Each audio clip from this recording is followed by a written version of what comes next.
Hello students, today we're in for the correction of the test. Allez, c'est parti pour la correction du test. Alors malheureusement, nous n'avons pas eu les 100% de participation. 2 élèves n'ont pas daigné faire le travail, c'est bien dommage.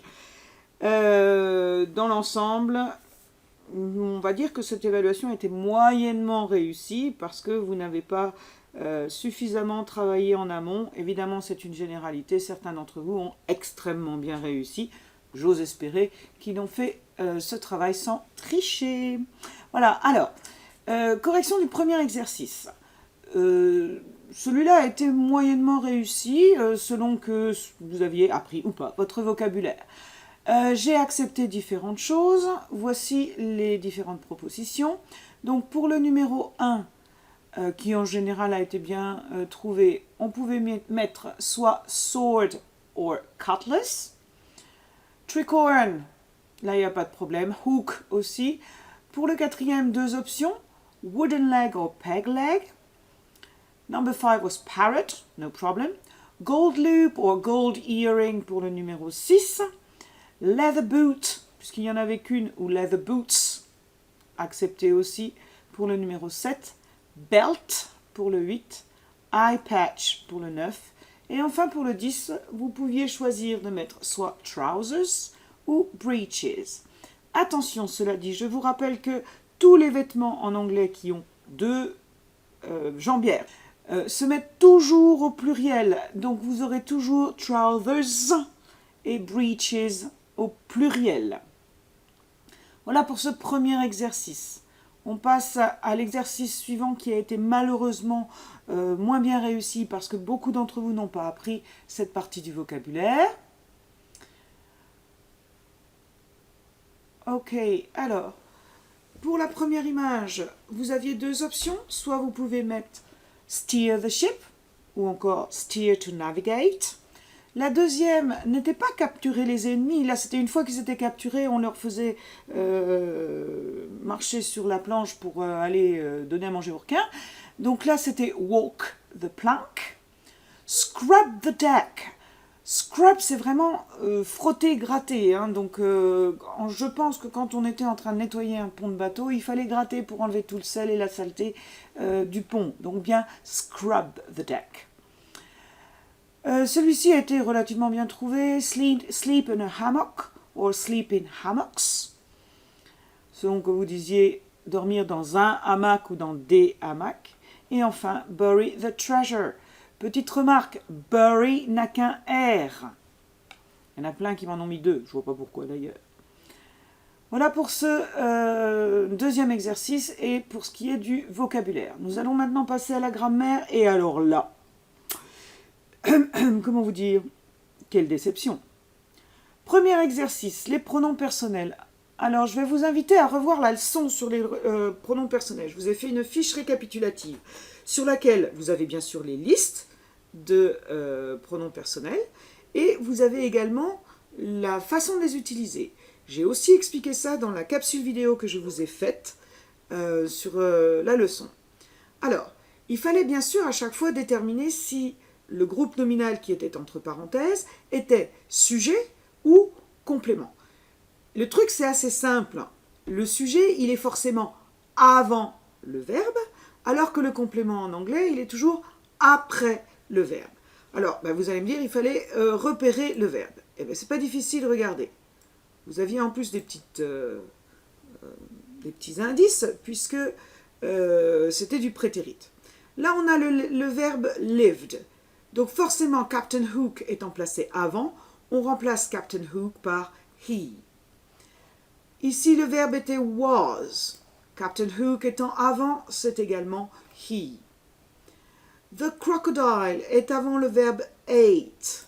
Donc on le remplacera par it. Certains d'entre vous l'ont remplacé par he. The crocodile n'est pas vraiment ce qu'on appelle un animal de compagnie, ou alors pas pour longtemps. Et on va garder le he pour les personnes, bien sûr, et pour les animaux qu'on assimile aux personnes, c'est-à-dire ceux qui font partie de notre environnement, comme nos animaux domestiques. The crocodile, là, n'était pas vraiment un animal domestique. En tout cas, Captain Hook ne le considérait pas comme ça. Alors on continue l'exercice. Captain Hook and his pirates. C'était avant le verbe, donc là on était obligé d'avoir un pronom personnel sujet qui remplaçait Captain Hook and his pirates, donc au pluriel they. Peter Pan, lui, se trouvait après le verbe, donc il fallait un pronom personnel complément. Le pronom personnel complément qui remplace une troisième personne du singulier masculin, c'est him. Ensuite, Captain Hook captured Wendy because Wendy was a wonderful storyteller. Ici, was est le verbe. Wendy se trouve avant le verbe, donc bien sûr c'est she en tant que sujet. Because Tinkerbell, the little fairy, was jealous of Wendy. Alors là, was est le verbe, donc on voit bien que Wendy arrive après le verbe, d'où le pronom personnel her, qui remplace une troisième personne du singulier lorsque la personne est de sexe féminin. Même chose ici. Rescued est le verbe. Wendy venait après le verbe. Donc on utilisait également her comme pronom personnel complément. The Lost Boys était avant le verbe, donc sujet. The Lost Boys étant au pluriel, on met they à la troisième personne du pluriel. They loved Wendy's stories too, and Peter Pan wanted to make the Lost Boys happy. Alors là, the Lost Boys arrive après le verbe make, donc on utilisera le pronom personnel them qui correspond à la troisième personne du pluriel lorsque c'est complément.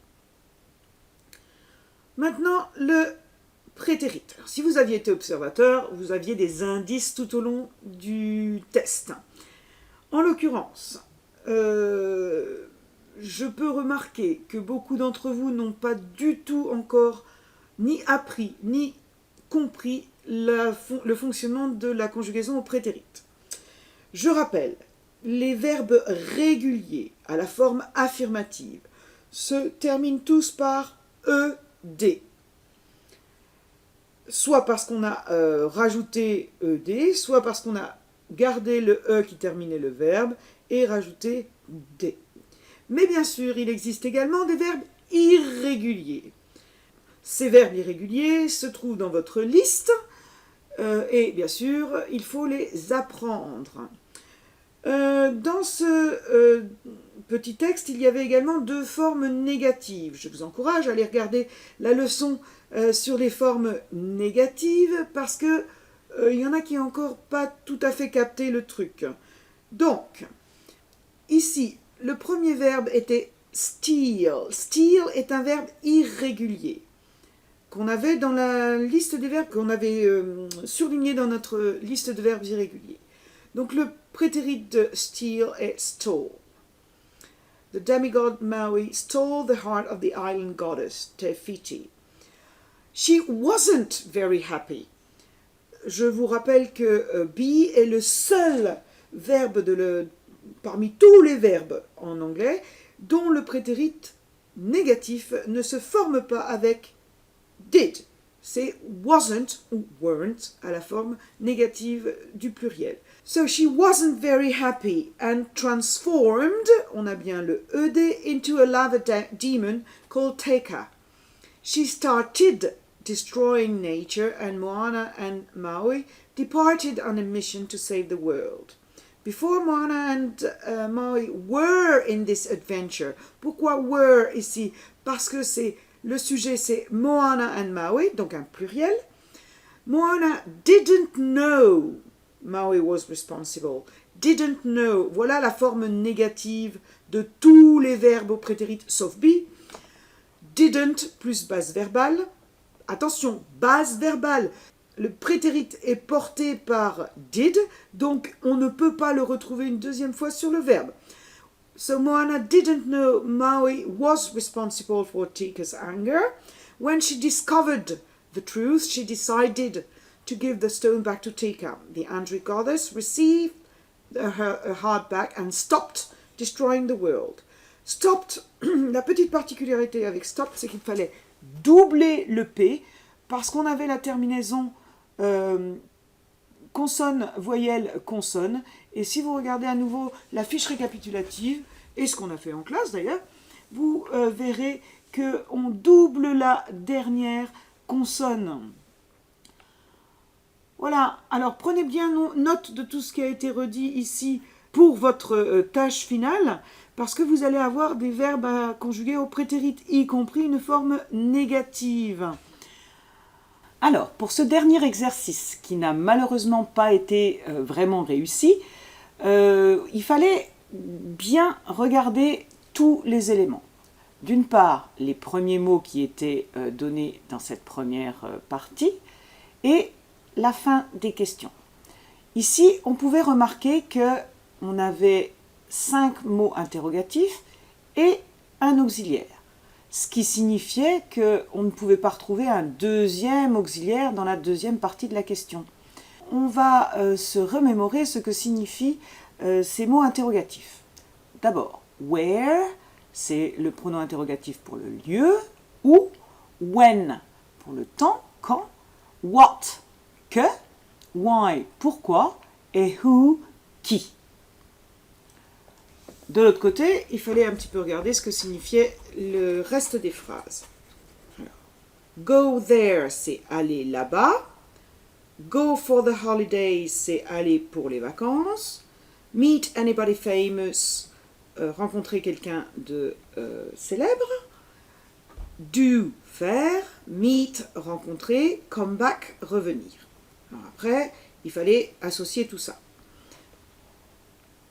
On s'imaginait que where pouvait aller avec go. Alors, où es-tu allé là-bas, ça ne pouvait pas marcher. Par contre, où es-tu allé pour les vacances? Oui, ça marche. Where did you go for the holidays? When, quand. Alors, quand es-tu allé là-bas, ça pourrait marcher. Quand as-tu fait, ça ne marche pas du tout. Quand as-tu rencontré, ça ne marche pas. Quand as-tu rentré, ça marche. Donc là, on a peut-être 2 options, mais la plus logique, c'était when did you come back? Ensuite, what? Qu'es-tu allé là-bas? Rien, ça ne marche pas. Qu'as-tu fait? Ça marche. Qu'as-tu rencontré? C'est bizarre. Qu'es-tu revenu? Ça ne marche pas du tout. Donc, what did you do était la plus logique. Ensuite, why. Pourquoi es-tu allé là-bas? Ça marche. On va la garder. Why did you go there? Celle-ci était un petit peu particulière, comme je vous disais tout à l'heure. On ne pouvait pas avoir 2 auxiliaires l'un à côté de l'autre. Donc, il n'y en avait qu'une deuxième partie de question qui ne comprenait pas d'auxiliaire. C'était celle-ci. You meet anybody famous. Donc, la question était forcément did you meet anybody famous? Il ne nous reste plus qu'un morceau. Who et did you meet? Donc, qui as-tu rencontré? Ça marche. Who did you meet? Voilà, c'est terminé. J'espère que vous avez bien tout mémorisé pour vous préparer encore mieux pour votre tâche finale. Bye!